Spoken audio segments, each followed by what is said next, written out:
ایک جوان تھا ایران میں طالب علم، کہتا میں نے خواب میں دو شخصیتوں کو دیکھا۔ ایک مولا کا ذاکر تھا مشہور، اور ایک مولانا تھے جو حوضے میں پڑھاتے تھے، مطلب ممبری نہیں تھے، مجلسی نہیں تھے۔ کئی لوگ ہوتے ہیں عالم ہوتے ہیں بٹ مجلس سے نہیں پڑھتے۔ کہتا میں نے دیکھا امام حسین اور حضرت عباس موجود ہیں۔ قاضی عباس کے ہاتھ میں ایک ڈائری ہے، امام اس سے نام کچھ لکھوا رہے ہیں، کچھ لکھے ہوئے ناموں کو مٹا رہے ہیں۔ کہ جب میں نے ڈائری دیکھی تو اس میں خطبہ، ذاکرین جو پڑھنے والے ہیں، وہ کوئی مرثیہ خان ہو کوئی بھی ہو، ان سب کے نام لکھے ہو۔ امام کہہ رہے فلاں کا نام لکھ، فلاں کا نام مٹا۔ کہتا ان میں سے ایک نام کا امام نے اضافہ کیا، ایک نام کو امام نے کاٹ دیا، اور جس نام کو کاٹا وہ ایک مشہور ذاکر تھا، ذاکری کرتا تھا، اور ایک نام کو ڈالا، اور وہ نام اس مولوی صاحب کا تھا جو کبھی مجلس پڑھتے ہی نہیں تھے۔ کہ لکھ یہ آج کے بعد ہمارا خطیب بنا، یہ آج کے بعد ہمارا ذاکر نہیں ہے۔ کہتا نیند سے اٹھا، سب سے پہلے اس ذاکر کے پاس گیا، روزہ خان، مصائب خان جو ہوتا ہے۔ میں نے کہا کہ کئی دنوں سے واقعاً آپ مجھے نظر نہیں آ رہے، کسی مجلس میں، کسی اشتہار میں آپ کا نام میں نہیں دیکھ رہا۔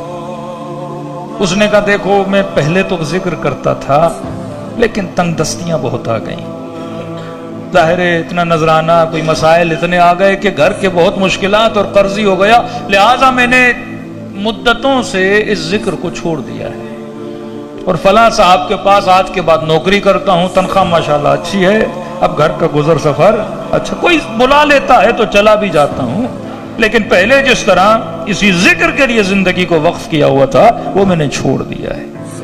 کہ میں نے بھی خواب دیکھا ہے حسین نے تیرا نام مٹا دیا ہے۔ بہت رویا وہ۔ کہ اس کے بعد اس مولانا کے پاس گیا جنہوں نے کبھی مجلس نہیں پڑھی، اپنے حجرے میں چند لوگوں کو دین محمد اور آل محمد کی تعلیم دے رہے تھے۔ میں نے کہا مولانا اتنے خطیب ادیب ہیں لیکن ان کا نام نہیں لکھوایا امام نے، آپ کو آج تک میں نے مجلس پڑھتے ہوئے نہیں سنا، کسی اشتہار میں آپ کا نام نہیں ہے، لیکن حسین کی ڈائری میں آپ کا نام ہے۔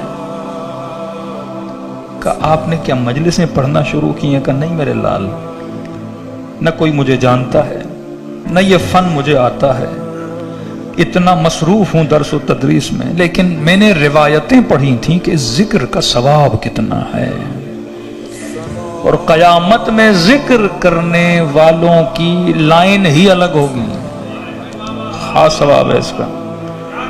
تو میں نے کہا میں کوئی بڑے امام بارگاہ میں تو نہیں پڑھتا۔ کہتا ہے 10 دن محرم کے اپنے بچوں کو اپنے گھر کے کمرے میں بٹھاتا ہوں، 2 روایتیں امام کی سناتا ہوں، 2 جملے مصیبت کے سناتا ہوں، اور آخر میں دعا کرتا تھا مولا حسین میرا نام بھی اپنے ذاکروں میں لکھ لیجئے۔ کہا کہ قبلہ دنیا کو پتہ ہو یا نہ ہو، حسین نے آپ کا نام لکھ لیا ہے، تو ایک ایک آنسو جو اس ذکر میں بہتا ہے میرے عزیز وہ سیدہ کے رومال میں جمع ہو۔